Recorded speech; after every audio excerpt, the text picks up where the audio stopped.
despertó una fuerte expectativa Trump en el mundo con sus anuncios, con sus promesas de poner fin a las guerras que están en curso y de no involucrar más a los Estados Unidos en ningún conflicto armado.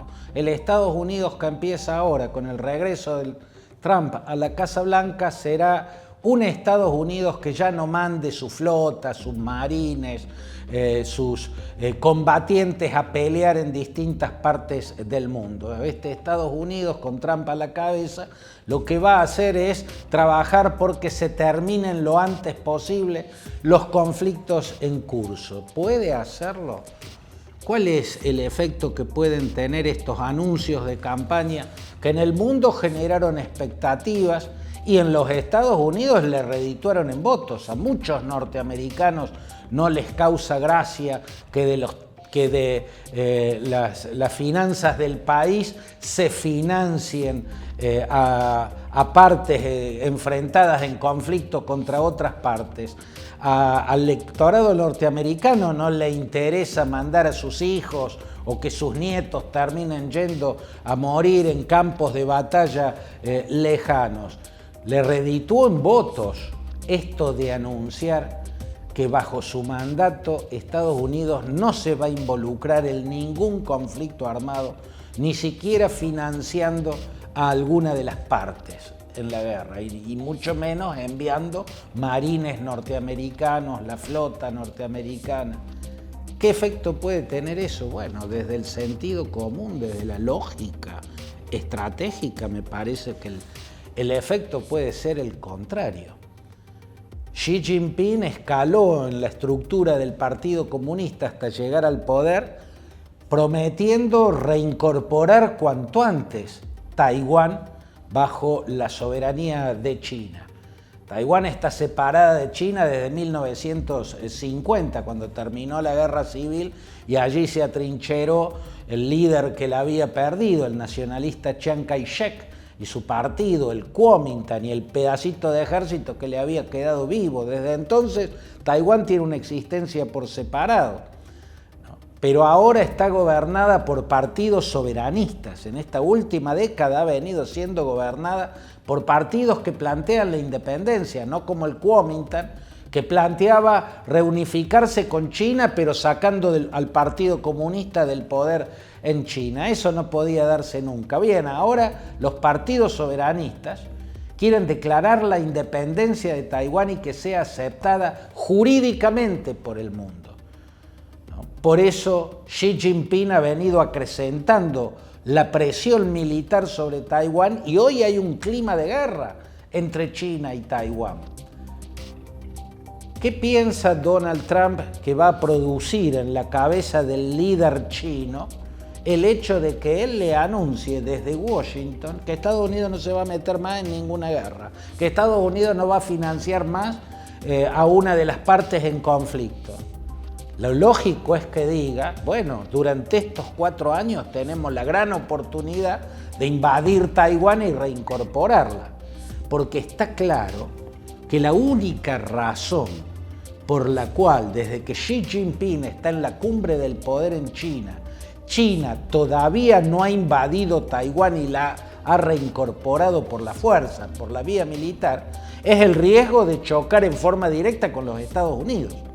Eso es lo único que impide o que hasta el momento ha impedido que China invada Taiwán y la reincorpore por la fuerza. Pero si el nuevo presidente le anuncia que no va a meterse más Estados Unidos en ningún conflicto, ni siquiera financiando a una de las partes, lo que está haciendo es dándole vía libre para que concrete de una vez por todas lo que tanto tiempo lleva prometiendo, la anexión incluso por la fuerza de la isla de Taiwán. Ese es el efecto que lógicamente podría tener.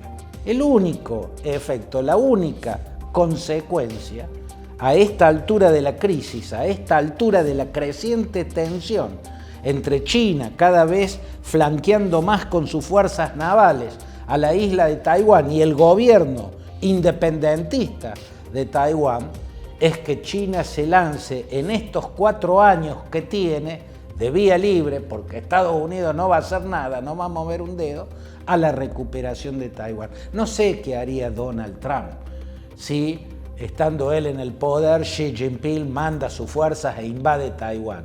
Tal vez reaccione, tal vez pone el grito en el cielo, tal vez envía las fuerzas militares, tal vez amenaza a China hasta con una guerra nuclear. No sé qué haría, pero sé lo que anunció. Y lo que anunció, en lugar de guiar a China hacia una posición pacificadora, lo que está haciendo es tentar a China con un golpe de fuerza para anexar Taiwán. Lo mismo para con Rusia. Si el presidente electo le está anunciando a Rusia que ni bien asuma el cargo el 20 de enero, va a cortar de cuajo la ayuda militar que le da en armamentos, en municiones y en financiación del aparato militar ucraniano para combatir contra el poderoso invasor ruso.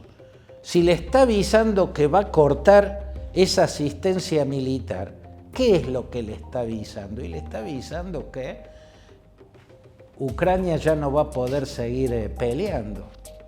Le está avisando a Putin que tiene la guerra ganada, porque si le cortan esa ayuda, de hecho, cuando los legisladores de Trump en la Cámara de Representantes y en el Senado de los Estados Unidos empezaron a bloquear desde hace ya casi un año la asistencia militar a Ucrania, bueno, fue desde ese momento que Ucrania empezó a perder terreno y el ejército ruso empezó a avanzar. Avanza demasiado lentamente, tendría que avanzar más rápidamente, pero avanza. Si desde que empezaron a obstruir los trumpistas la ayuda militar, Ucrania empezó a mostrar su debilidad, si se la cortan de cuajo, directamente Ucrania se desmorona en los campos de batalla. ¿Qué efecto puede tener eso en Vladimir Putin? Le están avisando que va a ganar la guerra el año que viene como mucho. Le están avisando que va a ganar la guerra, que va a expandir el territorio ruso quedándose con la región del Donbass y con la península de Crimea y con la totalidad del mar de Azov y con más de la mitad del mar de las costas del Mar Negro, ¿no? ¿Qué efecto puede tener eso en Putin que no sea envalentonarlo para seguir adelante con nuevas conquistas? Si está permitiendo que crezca la afirmación de que Estados Unidos va a abandonar la OTAN cuando llegue Donald Trump de nuevo al poder, ¿qué efecto puede tener eso en Vladimir Putin que no sea alentarlo a nuevas conquistas territoriales? Si se va a Estados Unidos de la OTAN, como está permitiendo Donald Trump que se dice que se va a ir de la OTAN, esa es la posibilidad que está estudiando Europa y Trump no ha salido a desmentirla. ¿Qué efecto puede tener eso en Putin que no sea saber que mucho más fácil que la guerra que le ha tocado en Ucrania, le va a tocar luego la guerra contra Moldavia? Lo va a alentar a ir contra Moldavia, país que tiene una región poblada de comunidades rusófonas que son de cultura rusa y que tiene en la mira Vladimir Putin. Moldavia está al lado de Ucrania, ¿no? Ahora tiene militares en la Transnistria o el Transdniester, como se llama, pero mañana puede ir por la ocupación total. Si Trump le está anunciando que la OTAN se va a reducir a menos de la mitad, porque Estados Unidos es más de la mitad de la OTAN. Ese es el efecto que puede tener. Si le regala el triunfo en Ucrania, es muy posible que vaya por Moldavia. Y es muy posible que vaya por Lituania. Y es muy posible que siga con su aparato militar expansionista, porque sabe que Estados Unidos no va a estar, al menos durante los 4 años siguientes, apoyando resistencias contra invasiones rusas, como lo ha hecho en estos últimos años, apoyando a Ucrania contra el ejército invasor. El anuncio suena muy bien, Cicerón, que fue un pionero del pacifismo, porque también Cicerón fue una suerte de pionero del humanismo, el gran filósofo y jurista romano, Marco Tulio Cicerón, que escribió De Legibus, que escribió las Filípicas, ¿no? En una de ellas planteó, defendiendo el pacifismo, que una doctrina que uno puede resumir en la siguiente fórmula: la peor paz es inmensamente mejor que la mejor guerra. Hasta la peor paz es preferible antes que la mejor guerra, planteaba Cicerón. Bueno, ese genio de la antigua Roma, respetable por muchísimas cosas, en ese punto se equivocó.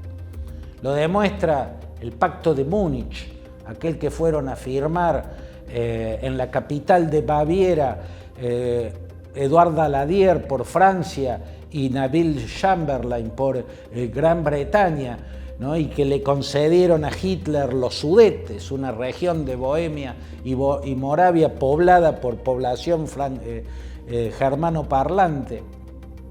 Volvieron creyendo que habían logrado la paz, una mala paz, pero la paz que evita la guerra,